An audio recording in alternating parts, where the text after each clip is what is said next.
where rather than matter of fact, we have what's going to get clicks, what's going to be polarizing, and what's going to feed the algorithm. What's up, everybody? Welcome back to Awesome Inc.'s podcast, where we highlight people pursuing their definition of, you guessed it, awesome. So buckle up and get ready for some more success story adventures and failures from Kentucky's tech and entrepreneur community.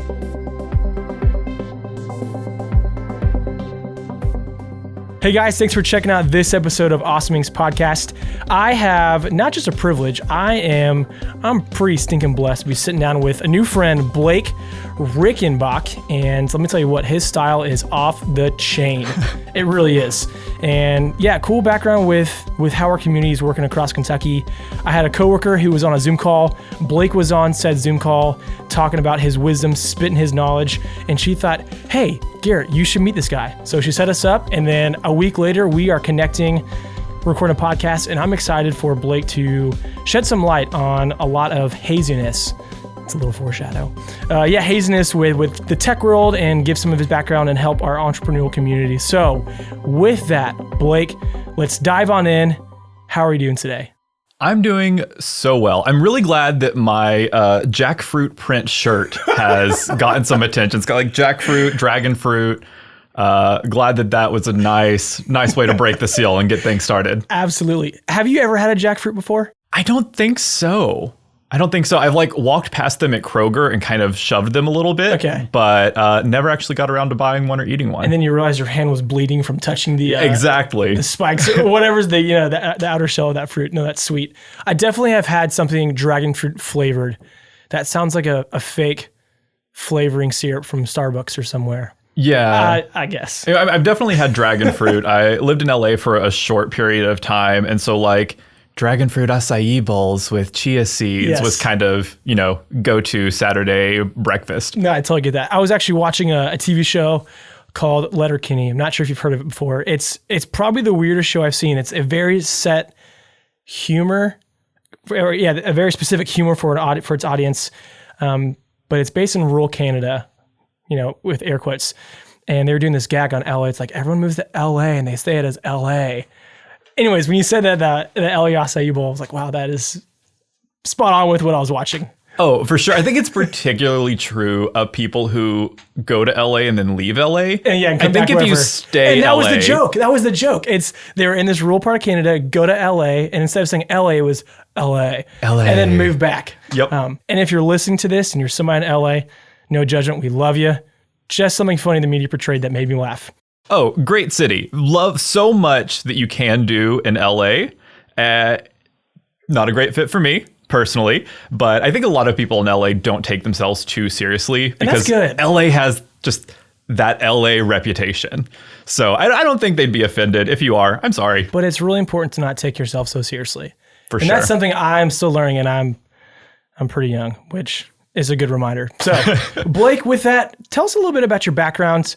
And I know we have a couple questions that are going to lead to where we want this conversation to go. But yeah, what is your background maybe from school, maybe first couple jobs, and really setting a foundation for your experience where we'll end up talking about entrepreneurship? Yeah, for sure. So I graduated from Bellarmine University. Go Knights. Yeah, go Knights. Woo. With the highly coveted BA in English. And my initial plans were actually just to go back into higher ed. I was planning on getting my MA, my PhD, teaching literature, but I didn't want to do that immediately. I wanted to take some time off.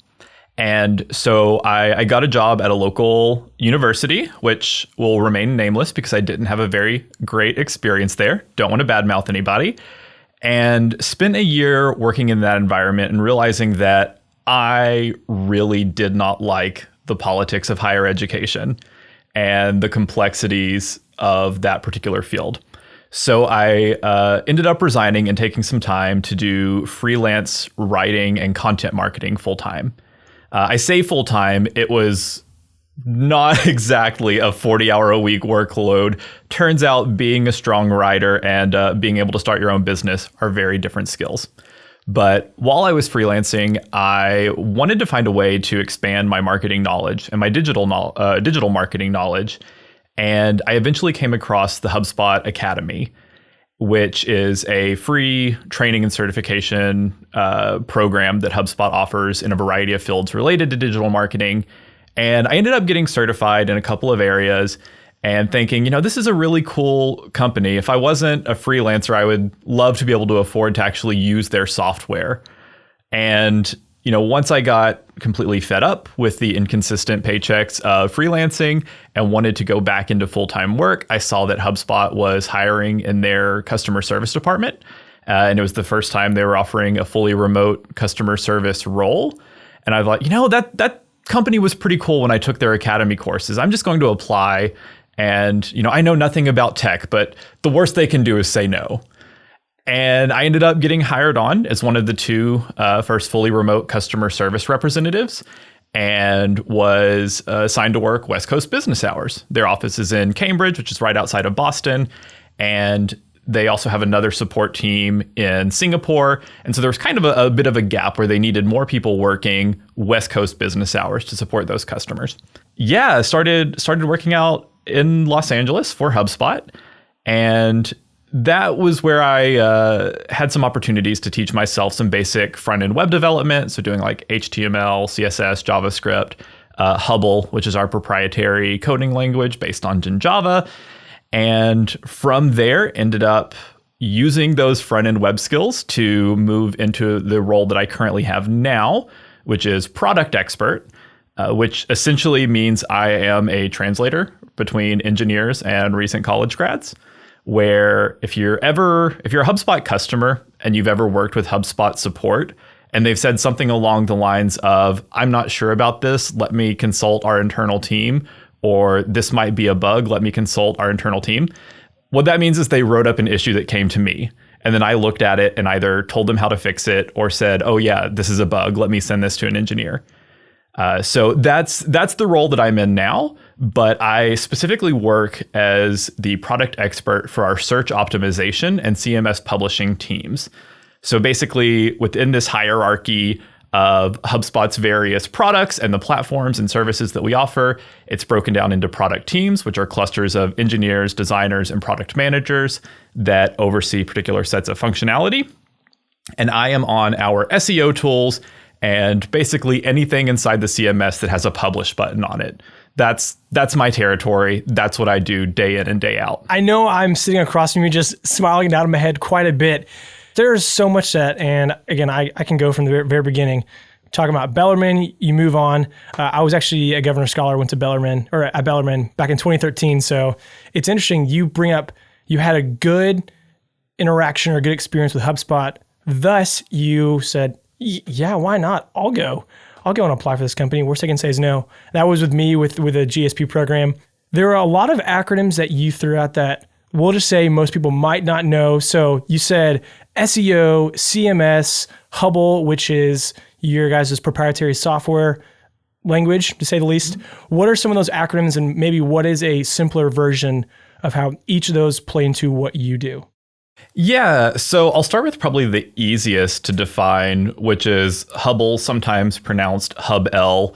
Not really an acronym, just the first part of the word HubSpot followed by the letter L. Frankly, I don't know why it's followed by an L.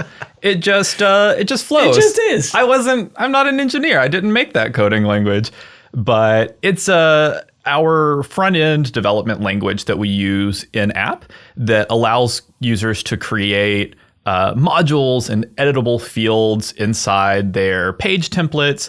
It allows you to implement logic on your pages. So you could say, if this, do that. Yes. It allows you to define loops, which are always fun in software, which basically says for whatever meets this specific criteria, do this. So that's Hubble. Yeah, the main thing with coding is you have to be very, very literal. So that's good that you're walking us through some of the necessary understanding for Hubble. So yeah, quick explanation of maybe SEO and CMS and what someone may, for the first time, be hearing some of these things, what they actually mean before we move on. So a CMS is just a content management system. It's any platform that you use to create and publish content online. So WordPress, HubSpot, Woomla, Wix, those are all CMSs. They allow you to design, lay out content, and then you hit a publish button and it sends it into the series of tubes we call the internet. SEO is what happens when a bunch of people say it depends when you ask them how to get your website found on Google. It stands for search engine optimization, and it is a science, a discipline, a process, an art form, a guess and check of creating content in a way that makes it easy for search engines like Google and Bing and DuckDuckGo to understand the purpose of the content and how it's going to solve for a specific user at a specific time. Very, very cool. Yeah, thanks for sharing that. I know that's where we're going to cater probably the rest of this conversation towards, so it's good to lay some of that foundation down.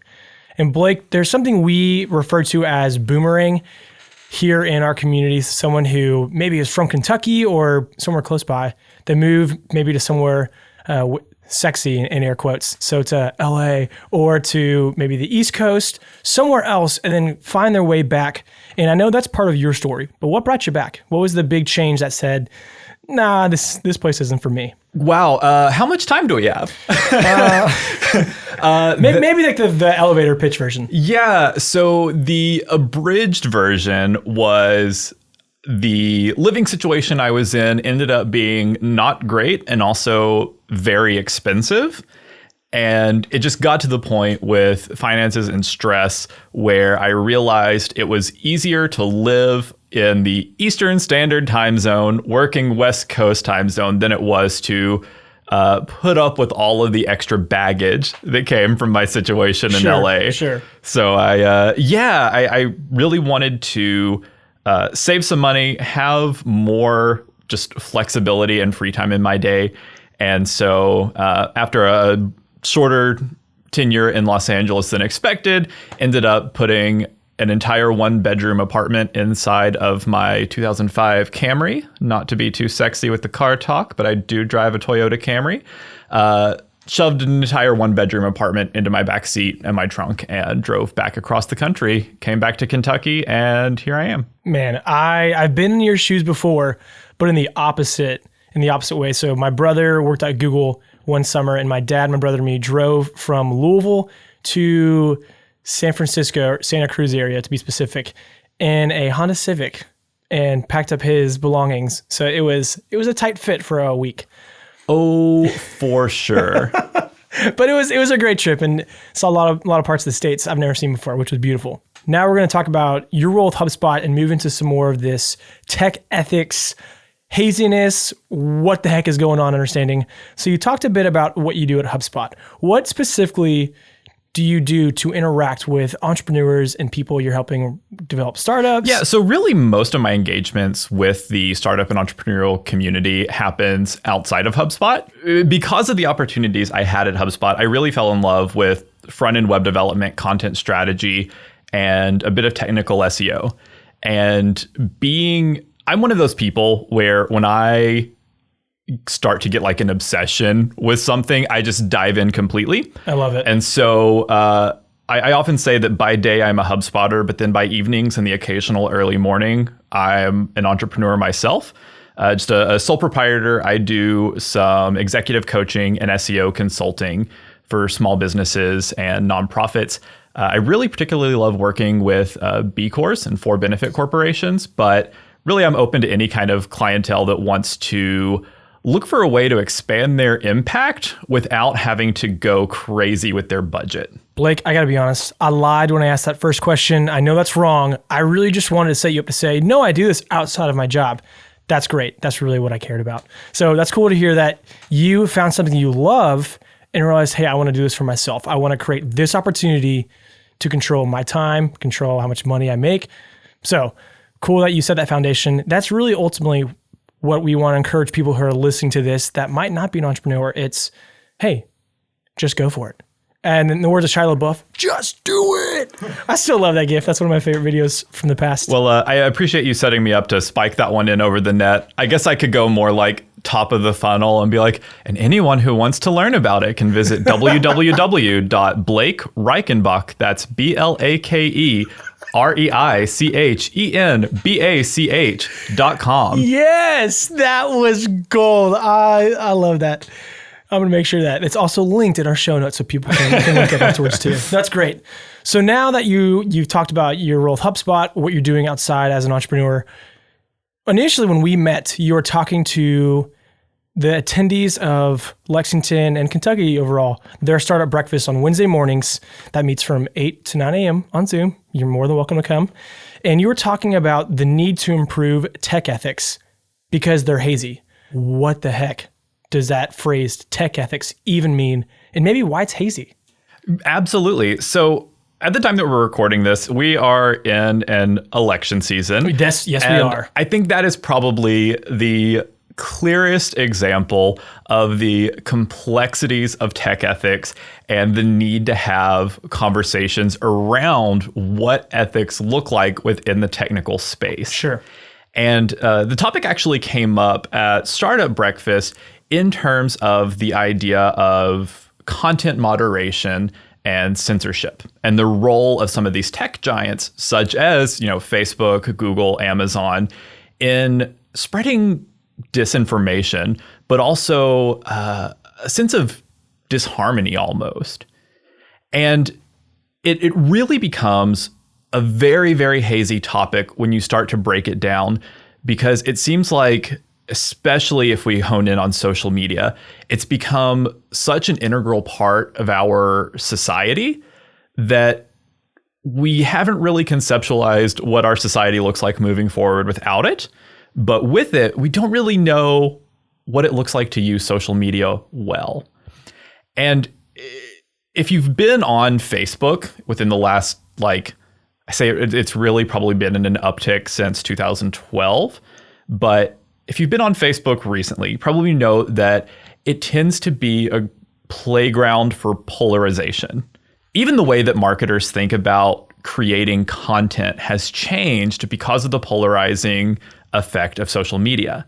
So if you think about, I'll use, it's perhaps scary to do so, but I'll use politics as an example. Sure. If you think about the way that headlines are framed regarding politicians, we've seen it shift from something that's more like journalistic, AP style, into whatever's going to get clicks. So you could have a politician who orders German food and mispronounces it. And rather than saying Biden accidentally ordered schnitzel instead of schnitzel, you have a headline that's like, Biden declares war on German culture. That's totally hyperbole, but that's kind of the nature where we've gone. Yeah. Where rather than matter of fact, we have what's going to get clicks, what's going to be polarizing, and what's going to feed the algorithm. And it's really where we start looking at the way algorithms surface content and then the way that content gets reviewed, where things get super, super messy or hazy, to use that word from your foreshadowing earlier. There we go. Yeah, no, that's good. Man, so off the cuff, have you seen the Social Dilemma Netflix documentary, and what are your thoughts with that? So I have not watched the documentary yet. It's perpetually on my to-watch list, but also, again, with this being an election season, my to-watch list keeps getting pushed further and further down so I can rewatch Buffy and pretend that 2020 is not happening. So I haven't watched it yet, but it's been definitely one where, working in the tech sphere, it's come up in a lot of conversations. And I know that companies like Mozilla and Amazon and Microsoft have kind of put out some statements around it and their responses to it and some of the topics that, they think should go further in conversation, or that might be more important than some of the elements surfaced in that documentary. With that, how does SEO, in your knowledge, play into the algorithms, to the haziness of these tech ethics? Because again, a lot of people don't understand what you just shared from the political example. It's very true. Yeah. So first, I just want to say really quickly, the Biden schnitzel example was just something random that popped in my mind. I do not want to spread misinformation ahead of an election. But in terms of SEO and ethics, I think that we really have to take a step back and recognize that most casual users of the internet don't understand how the internet works. A really clear example of that is a few months back on Facebook. There was this viral post going around of people saying, go to your Facebook settings, look at your privacy settings. There's a setting that says they can track your behavior offline. And, people were freaking out about this and sharing this post and saying, oh my gosh, it's true. There's a setting they can see what you're doing when you're not on Facebook. And as someone who works in tech, I just kind of had to step back and go, yeah, they always have been. Any website you go to, there's like a 99% chance they're able to track the behavior that you've engaged in off of that website. It's called a tracking cookie. When you go to a website and just click accept on that pop-up that comes up without reading it, that means you're consenting to have that behavior tracked and that data tracked. And so what people end up doing when they don't understand how algorithms and the internet more broadly works is they end up creating feedback loops that are not necessarily productive. And the way that they use the internet and the behaviors that they engage in can end up actually creating that sense of polarization that they report. But it can also train search engines and other algorithmically based platforms to misconstrue user intent. So with some context, if you look at any search engine like Google, the underlying goal of using a search engine is to look at the query you put in, so what you're typing into the search bar, and say, okay, from this huge library of content that we have indexed, what content is best going to match their query? What's going to answer the question that they are searching? And within SEO, because a lot of SEOs are paid and evaluated based upon how well they're able to drive traffic to a given website, a lot of times what I will call less ethical SEOs will do is look for ways to game that algorithm and drive traffic to a website, even if it's not the best traffic for that website. When I'm working with a client, I always explain that, like, if it's not clear to you how an SEO endeavor is going to benefit your audience, don't pay for it. Don't waste the time, because that should be the clear focus. For those in the SEO world who are just focused on getting those impressions and getting those clicks, that really doesn't matter. Doesn't matter if they're the right audience. It just means getting them there. And so from that, we've had an entire field of SEO called Black Hat SEO, which is kind of built around gaming the system. You've had really what I consider like the dark ages of the internet, where people were creating these content farms to just stuff keywords into a page and publish it and put in links, and people would pay thousands of dollars for this because it would get them higher up in the search results. And all along the way, Google tries to calibrate its algorithm to eliminate some of this gaming of the system and focus on delivering quality content to specific users based upon their search and known information about that user. But it's definitely not a perfect process. And a really recent example of that that's come up, which is absolutely terrible and anti-Semitic, was there was a user who posted on Twitter about how if he went to Google Images and searched for Jewish baby strollers, the image that came up first, and actually like almost the entire first page of image results, was a grill. And it was, clearly a really horrible Holocaust joke, which, is, as far as topics that probably shouldn't be joked about, I think that's one of them. It's fair to say that, genocide is probably something that shouldn't be taken that lightly. But because of the content that existed on the internet and had been indexed and the way that Google understood the jokes around that content, that's the type of content that it returned. And that's where we then get into this really interesting conversation around censorship and moderation. Because when this surfaced, it really got a lot of traffic and visibility on Twitter, which is, I would say, probably one of the main platforms for people in the SEO field to collaborate and communicate. And a lot of people were calling directly on Google's webmaster team and really just like the entire Google corporation to action that and remove that from search results. To which Google replied, yeah, we're sorry, this is bad, but we don't have a policy for removing that, so we're not going to do anything right now. And so there's this really, really hazy, tricky area of saying, okay, how do we make sure that these algorithmically based platforms that have a huge impact on society aren't, returning garbage or misinformation or inciting violence, while also not skewing the results in favor of one side or another? And, I mentioned the polarization that's seen on Facebook. A lot of times, if you are a conservative person, I heard one friend explaining that he had a friend who was politically conservative and was really upset because he felt like Facebook only ever showed conservative stories in the newsfeed if they were like extreme and hyperbolic and, made conservatives look absurd.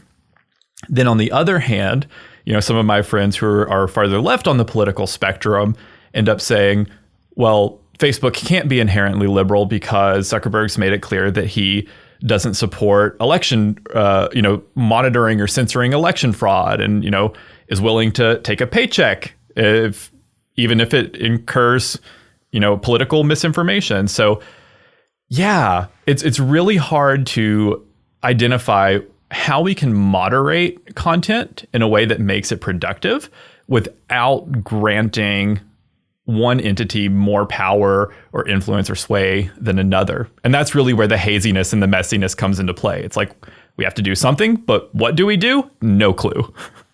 I think the scary thing is that a lot of people who listen to this, when you share what you said, their eyes will open, because we don't really know, for the most part, how the internet works unless you're a developer, unless you work at a company that specializes in helping people use a software or something. So again, I think the main caution, even for me, is to be mindful of what I look up, regardless of where I am, what I would send somebody as a joke. I mean, man, the baby stroller for, the Jewish baby stroller, like that is so sad. Like that exists. But yet people have done that over time. They don't realize what they're doing. So be smart about what you look up on the internet and send to people. It's really important. Blake, you taught us a lot from this episode. I'm very, very thankful. My last ask is, you dive into a little bit of how you help entrepreneurs and startups. What is a blind spot that you see in regards to this topic of maybe technological illiteracy and a lack of understanding on actually how to use the internet well, and for a business, how to use it well? Yeah, I think probably the biggest caution that I could give from a business perspective is similar to what I was saying before about how if it doesn't make sense why you're doing something, hold off on doing it. Because I feel like there's a trend, and I'll again use the term less ethical SEOs. But there's a trend of people in the digital space to kind of capitalize on the fact that most people don't understand how the internet and algorithms work. And I've seen on several occasions where a business will work with an outsourced agency or an individual consultant. They'll essentially receive a checklist of tasks to complete. And the consultant will be charging an exorbitant amount of money to create that checklist and to claim, I'll put air quotes around claim since this is audio, air quotes, claim will benefit their SEO or to have, arrived at these conclusions from a content audit. And it's really just kind of a generic set of, I won't even say best practices, I'll just say like good practices. And I think that as a business, if you're wanting to not only have an ethical presence online, but a growing and profitable presence online, it's really important to make sure that your digital marketing efforts are catered to your target audience. And that if you are working with a consultant or an agency, don't let them live on easy street. Like, don't let them off the hook. If they make a recommendation or an assessment, it's okay to probe and ask questions and make sure that you fully understand the context and the reasoning for doing that. I've seen several businesses expend dozens of hours of really technical labor and who knows how many thousands of dollars on things that may result in like a 1% to 2% traffic increase, maybe won't. But they just, weren't catered to the business, weren't catered to that audience's needs. Blake, you have a lot of insight that I have known nothing about. So this is really cool to learn because, hey, we help a lot of startups. And there are times when what you just shared has happened. And we've had people very frustrated and untrusting, or maybe non-trusting, whatever the right way to say that is, because they got burned by not maybe knowing what they were getting into or having a game plan. To wrap this up, I'm going to ask my favorite question. Again, I like to be a student. I want to always be learning, and hopefully people listening to this want to learn as well. So we live in a really cool community. Very thankful for our Kentucky ecosystem that people are driven to want to create startups. Kentucky wants to be known for more than bourbon, basketball, horse racing, the stereotype of being barefoot, which I'm wearing shoes, so I don't get that. As an entrepreneur, you have learned probably quite a bit from day one of starting your venture to where you are currently. What is one piece of advice that you would like to give Blake, a year or two ago or whenever you started your venture that would have helped the negative internal dialogue? That is a really good question. It's a loaded potato. There's a lot that I wish I could have gone back and told myself. I actually recently self-published a book on my website. The book's available. It's called Big Picture Living, A Guide to Finding Fulfillment Even When Everything Sucks. You can find that at shop.selfimprovement.com. Gonna plug this top of the funnel sales as much as possible. But really that entire book is kind of an aggregate of the lessons that I've learned, especially in that really rocky part of my life of transitioning from LA to Kentucky. And so I think that if I were to go back a couple of years when I was just getting started in the entrepreneurial space and the tech space, I would really probably challenge myself to prioritize curiosity in a way that I wasn't at the time. I was really focused on mastering the basics of tech and how code works and all of that fun stuff. But I think I could have had such a bigger impact sooner if I would have challenged myself to be a bit more curious about some of the underlying strategy behind web design and behind content marketing and behind content creation, especially as we start to move towards a world of mobile-first indexing and core web vitals, which are increasingly prevalent SEO metrics for anyone curious. I think that had I been more curious about the underlying methodology and philosophy of creating a website, or I guess I should also say the ethics of it to be on brand for this podcast, I think that would have been really informative and helped me accelerate my progress and the impact that I drove for my clients much sooner. Blake, you've done a great job. So thanks for teaching us, giving us some insight on how to be smarter citizens and how to unfog some of the haziness that's around us in our internet use. So thanks for that. Thanks for the tip on be a bit more curious. I think that is helpful to have fun. Also, don't take yourself seriously. And Blake, I'll catch you in LA. Looking forward to it. Well, that's it, guys. Thank you so much for checking out this episode of Awesomings Podcast. And another quick thank you to Lee Rosevear and a few members from our community who provide the music that you hear in this show. Lastly, give us a follow on Instagram, Facebook, all that jazz. Or even better, come on down to our space.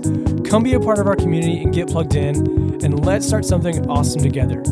You guys rock. We'll see you next time.